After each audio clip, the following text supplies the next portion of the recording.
il devient nécessaire d'appeler l'attention des gouvernements européens sur un fait tellement petit à ce qu'il paraît que les gouvernements semblent ne point l'apercevoir.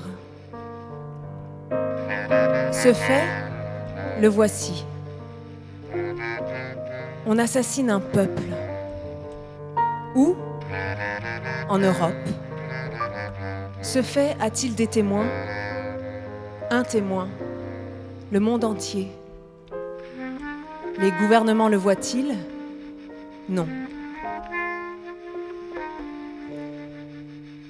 Les nations ont au-dessus d'elles quelque chose qui est au-dessous d'elles, les gouvernements. À de certains moments, ce contresens éclate. La civilisation est dans les peuples, la barbarie est dans les gouvernants. Cette barbarie est-elle voulue ? Non, elle est simplement professionnelle. Ce que le genre humain sait, les gouvernements l'ignorent. Cela tient à ce que les gouvernements ne voient rien qu'à travers cette myopie, la raison d'État. Le genre humain regarde avec un autre œil, la conscience. Nous allons étonner les gouvernements européens en leur apprenant une chose, c'est que les crimes sont des crimes. C'est qu'il n'est pas plus permis à un gouvernement qu'à un individu d'être un assassin. C'est que l'Europe est solidaire. C'est que tout ce qui se fait en Europe est fait par l'Europe. C'est que s'il existe un gouvernement bête fauve, il doit être traité en bête fauve. C'est qu'à l'heure qu'il est, tout près de nous, là, sous nos yeux, on massacre, on incendie, on pille, on extermine.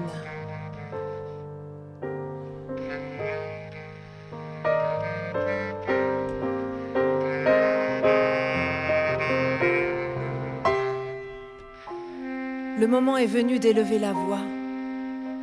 L'indignation universelle se soulève. Il y a des heures où la conscience humaine prend la parole et donne au gouvernement l'ordre de l'écouter. Les gouvernements balbutient une réponse. Ils ont déjà essayé ce bégaiement, ils disent « on exagère ». Et puis, pourquoi ce peuple s'est-il révolté ? Pourquoi un troupeau d'hommes ne se laisse-t-il pas posséder comme un troupeau de bêtes ? Pourquoi ? Etc. Etc. Etc. Cette façon de pallier ajoute à l'horreur. Chicaner l'indignation publique, rien de plus misérable. Les atténuations aggravent. C'est la subtilité plaidant pour la barbarie. C'est Byzance excusant Stamboul. Nommons les choses par leur nom. Tuer un homme au coin d'un bois qu'on appelle la forêt de Bondy ou la forêt noire est un crime. Tuer un peuple au coin de cet autre bois qu'on appelle la diplomatie est un crime aussi. Plus grand. Voilà tout.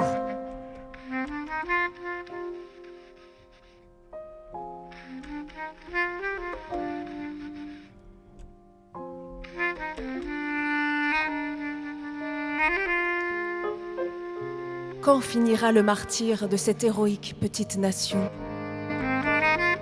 Il est temps qu'il sorte de la civilisation une majestueuse défense d'aller plus loin. Cette défense d'aller plus loin dans le crime, nous les peuples, nous l'intimons au gouvernement. Mais on nous dit, vous oubliez qu'il y a des questions ? Assassiner un homme est un crime, assassiner un peuple est une question.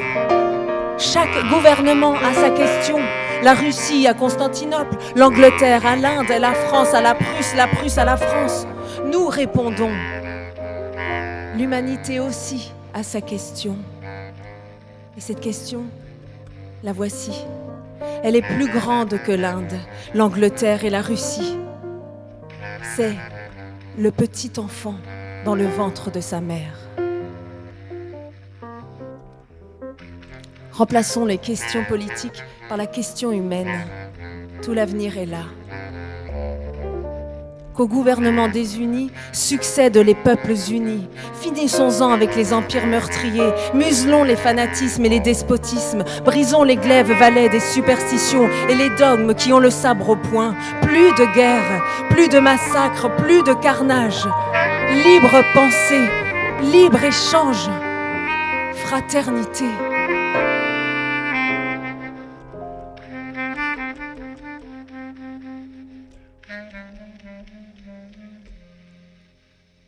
Est-ce donc si difficile, la paix? Pour la Serbie, Victor Hugo, 29 août 1876.